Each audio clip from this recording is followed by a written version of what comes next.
आपके अपने चैनल रामेश शुक्ला में लुकअप सीरीज का एक्सेल शीट का जो सीरीज चल रहा है, इसमें आप सभी का स्वागत है। पिछली वीडियो में हमने सीखा एक्स मैच, कॉलम, रोज। आज हम सीखने वाले हैं address, choose, offset and indirect.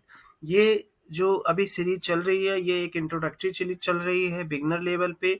Advance level पे आने वाले समय में और भी वीडियोस आने वाले हैं, तो प्लीज चैनल को सब्सक्राइब जरूर कर लीजिएगा। चलिए देखते हैं हम एड्रेस, चूज, ऑफसेट और इनडायरेक्ट का क्या कैसे यूज है। तो सबसे पहले हम एड्रेस को समझते हैं। एड्रेस से आपको खुद ही पता लग रहा होगा कि एड्रेस फंक्शन का यूज हम एड्रेस जानने के लिए करते हैं। तो एड्रेस में क्या जानने के लिए यूज करते हैं? जब हमें किसी भी रो या कॉलम या शीट की इंफॉर्मेशन हमें किसी जगह पे लानी होती है, उस जगह उस टाइम पर हम एड्रेस फंक्शन का इस्तेमाल करते हैं। तो जैसे ऊपर आप देख रहे होंगे कि यहाँ पे शीट, उसके बाद हमारा लगा है C5 और कुछ स्पेशल कैरेक्टर्स हैं।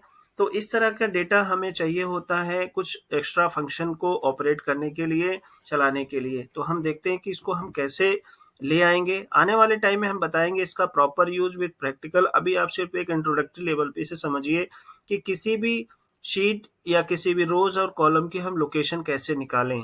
तो हम लिखेंगे इक्वल टू एड्रेस। देखिए यहाँ पे बता रहा है cell reference as a string बताता है, तो हमने एड्रेस लिख दिया है। अब ये कह रहा है कि आप किस रो और किस कॉलम की चाहिए। तो मान लीजिए हम चाहिए, मान लीजिए फिफ्थ रो, हमने 5 टाइप किया कॉमा, फिर हम देंगे कॉलम। यहाँ से इसको नीचे भी कर लेते हैं, कॉलम दे देते हैं अपना। मान लीजिए फोर्थ कॉलम चाहिए, फिर कॉमा दे दिया। अब ये कह रहा है रिलेटिव एब्सोल्यूट रिलेटिव मोड, हम इसमें अभी 1 कर देंगे क्योंकि ट्रू चाहिए। ये क्या चीज़ है इसके बारे में हम डिटेल में बात करेंगे जब एडवांस लेवल की बात करेंगे। फिर ये बोलता है यूज A1 नोटेशन, तो उसके लिए हम क्या करते हैं 1 दे देते हैं। फिर उसके बाद हमें शीट की भी चाहिए, शीट की इंफॉर्मेशन, तो हम जो भी हमारी शीट का नाम होगा वो दे देते हैं। तो उसको हम कोट्स में देंगे, तो हमने दे दिया कोट्स में, मान लीजिए शीट, और ब्रैकेट को क्लोज कर देंगे। तो देखिए ये आ गया हमारा D5। तो इस तरह से हमारा जो जो हमें लोकेशन चाहिए वो लोकेशन हमें मिल जाता है। एक और एग्जांपल हम देख लेते हैं।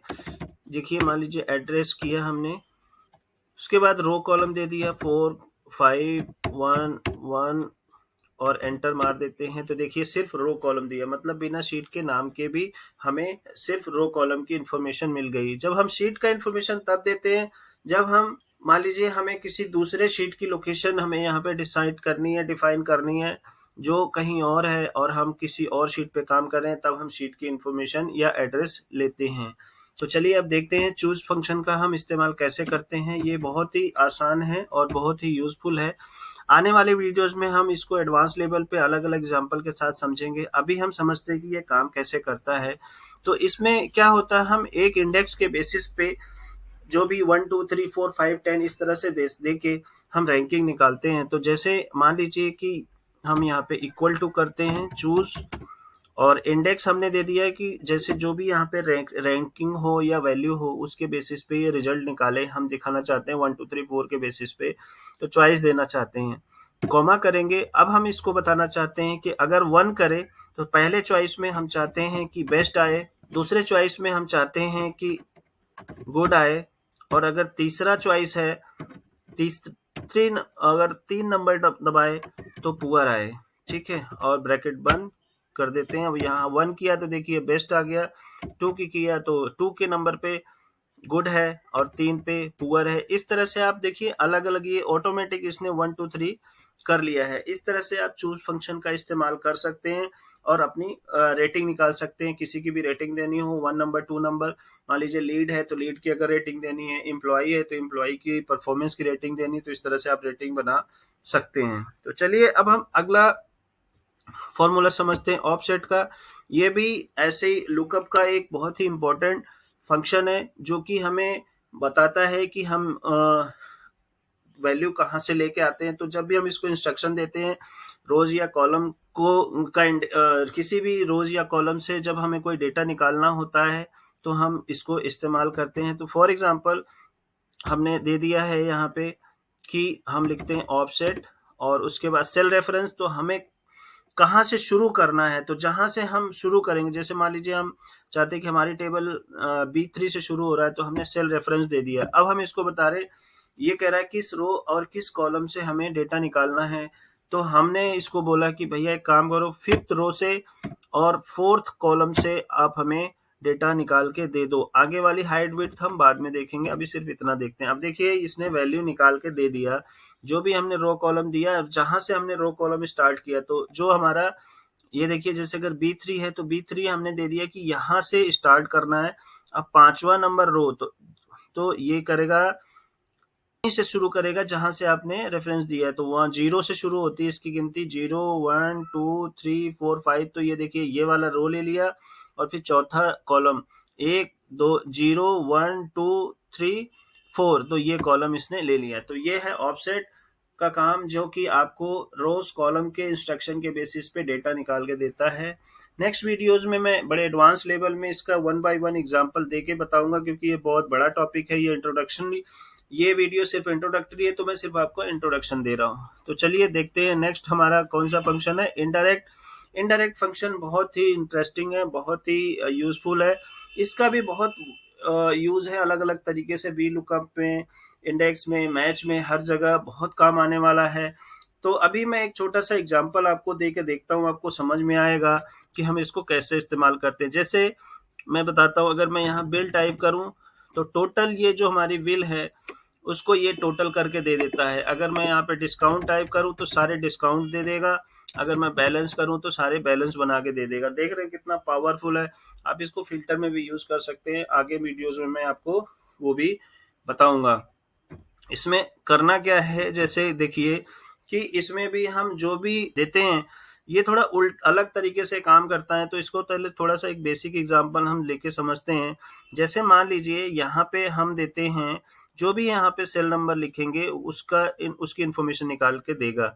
हमने यहाँ पे दिया इनडायरेक्ट, ठीक है, और हमने दे दिया सेल रेफरेंस। यहाँ पे जो भी होगा वो ये उसकी वैल्यू दे देगा। तो यहाँ पे अभी एरर आ रहा है, हम चाहते हैं कि E7 की जो वैल्यू है वो दे दे, तो ये E7 की वैल्यू निकाल के दे देगा। हम अगर इसको बोलेंगे कि जैसे अशोक है, C4 में है, C कॉलम रो नंबर 4 है, तो मैं इसको C4 कर देता हूँ, तो C4 अशोक की डिटेल निकाल के दे देता है।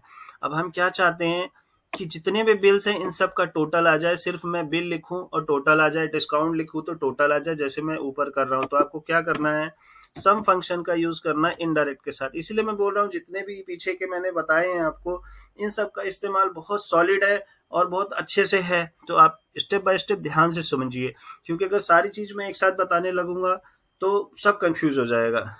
ठीक है, यहाँ पे सम लिखा, ब्रैकेट ओपन। अब हम देना चाहते हैं इनडायरेक्ट। तो लेकिन इससे पहले हमें एक काम और करना है। तो सबसे पहले जैसे हमने यहाँ पे पूरे को ग्रुप में ले लिया, जैसे बैलेंस है तो हम सिर्फ इसको, पहले से मैं बैल बना रखा हूँ, तो बैलेंस का नाम लिख रखा है, तो मैं इसको BAL कर देता हूँ सिर्फ।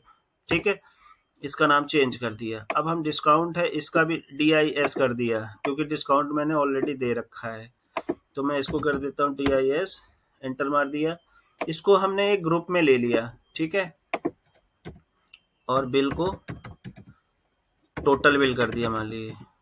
ठीक है, अब हमने जब ग्रुपिंग कर ली है, अब हम क्या करेंगे, हम यहाँ पे सबसे पहले सम का फंक्शन करेंगे, ब्रैकेट ओपन क्लोज। अब हम यहाँ पे इनडायरेक्ट लगाएंगे, ठीक है, इनडायरेक्ट। उसके बाद सेल रेफरेंस ये दे देंगे और ब्रैकेट क्लोज, और सम का भी ब्रैकेट क्लोज। अभी देखिए 0 है। अब हम यहाँ पे बिल अमाउंट लिखेंगे अगर, तो देखिए कहीं कुछ इशू है, indirect parameters value is bill amount is not invalid है। अगर मैं DIS करता हूं तो देखिए DIS में दे दिया इसने। अगर मैं BAL लिखता हूं सिर्फ, एरर, BAL करा, ये आ गया। अच्छा, यहाँ पे हमने टोटल बिल दिया हुआ था, देखिए टोटल बिल भी कैलकुलेट करके दे दिया। तो ये इनडायरेक्ट का बहुत ही बेसिक और बहुत ही आसान सा उदाहरण है। आप इसको देखिए और प्रैक्टिस कीजिए, और कमेंट में बताइए अगर कहीं कोई इश्यू है। तो प्लीज़ वीडियो को लाइक करें, कमेंट करें, शेयर करें, और सब्सक्राइब करना बिल्कुल ना भूलें। आने वाली वीडियोस में मैं आपको और डेप्थ में इंफॉर्मेशन दूंगा, और चैनल को सब्सक्राइब ज़रूर कर लें। मिलते हैं अगली वीडियो में और एक अच्छी वीडियो और इन्फॉर्मेटिव वीडियोज़ के साथ जो आपके यूज़ में आ सके। अभी के लिए बस इतना ही, मिलते हैं अगली वीडियो में। Thank you so much.